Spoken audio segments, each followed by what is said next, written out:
Let's look at a chart that we can do with Mike Amey of Pimco. Let's bring up the chart right now. This is the Euro Safe Haven chart. Here's 2007 back here, and here is just a structurally strong Swiss franc versus sterling. Over here is Brexit of June of last year. Mike Amey, the chart has a trend, and the trend, I guess, is your friend. What are the ramifications of weak sterling as an indicator of inflation in the United Kingdom and ultimately to nominal GDP growth and that animal spirit?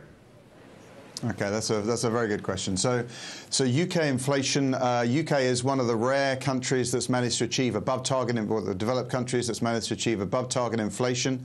The issue you have, of course, is how much of that will come through in second round effects and higher wages and higher second round cost pressures. So far, there is very little sign of that. If you look at wage growth in the UK, it's really been flatlining for the last 7 years. It seems pretty independent of the level of the unemployment rate, and it's been running at 2.5%. So we would not expect there to be a big upwards and sustained drift upwards in inflation.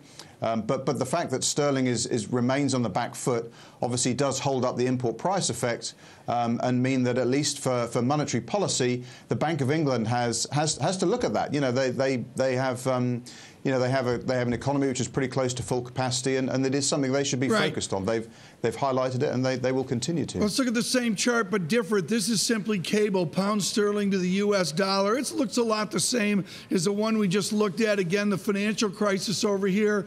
Down we go to the low of this year. Rather, this is Brexit. I'm sorry. This is June of last year over here. And then down we go. And this would be the breakdown that we would see.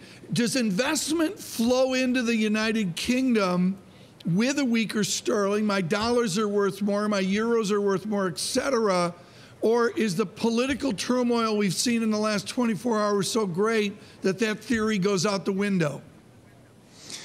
So that's the view. The bearish view on sterling is that the money won't turn up to finance the current account. So far, I think we haven't really seen that. If you look at things like international investment into gilts is pretty stable, for example.